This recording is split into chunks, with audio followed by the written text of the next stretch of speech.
Dagdag kalbaryo sa mga pasyente ang abot baywang na baha na nagpalubog sa isang ospital sa Bulacan. Pati mga gamot nasayang. Mula sa May Kawayan, nakatutok live si JP Soriano. JP. Emil, mga kapuso, pabugso-bugso po ang ulan dito sa malaking bahagi ng May Kawayan, Bulacan. At baha pa rin po ang ilang barangay dito sa bayan, kagaya po ng kung nasaan tayo ngayon sa Barangay Banga. At nandito po sa barangay na ito yung isang ospital na nalubog sa baha at labis na naapektuhan ang kanilang operasyon dahil nga sa habagat. Pasado alas 2 ng hapon kahapon nang unti-unting pasukin ng baha ang May Kawayan Doctors Hospital and Medical Center. Sa loob lang ng 2 oras, umabot na hanggang bewang ang tubig sa loob ng ospital. Kaya kinailangan ng ilikas sa mas mataas na palapag ang ilang pasyente at mga gamit.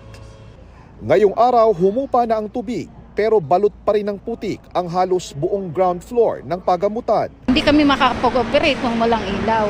Tubig, yan. Generator pa rin ang gamit nila kaya apektado na ang gamutan. May pinapasitiskan na kung pasyente, hindi masitiskan dahil naka-generator lang yung hospital eh.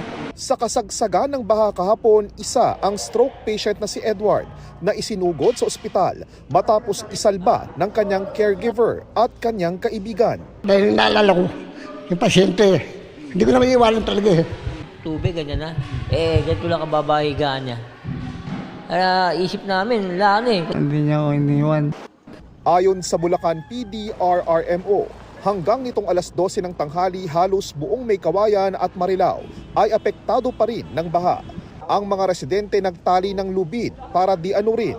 Sabi ng mga residenteng nakausap natin, mas matindi pa raw ito sa Ondoy noong 2009. Ang naging basis nila ay kung hanggang saan umabot yung baha kumpara nung Ondoy. Nung Ondoy daw, umabot lang hanggang dito sa parang belt na to.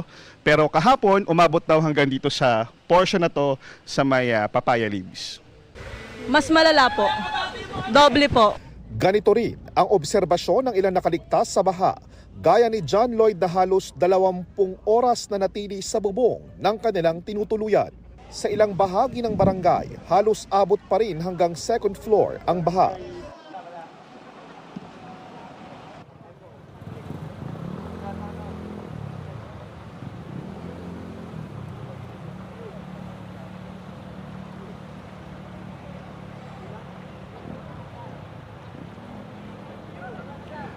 At sa mga oras na ito ay nananatili pa nga rin po ang hanggang tuhod ang baha at palalim pa tunong palalim hanggang palayo. At nananawagan po mga taga rito ng tulong gaya po ng pagkain, mga lumang appliance daw kung meron kayo, mga damit at gamot at inuming tubig na pwedeng na nilang mabigay sa kanila dahil lalo na po sa mga panahong ito. Yan muna ang latest mula rito sa May Kawayan, Bulacan. Balik muna sa iyo, Emil. Maraming salamat, JP Soriano.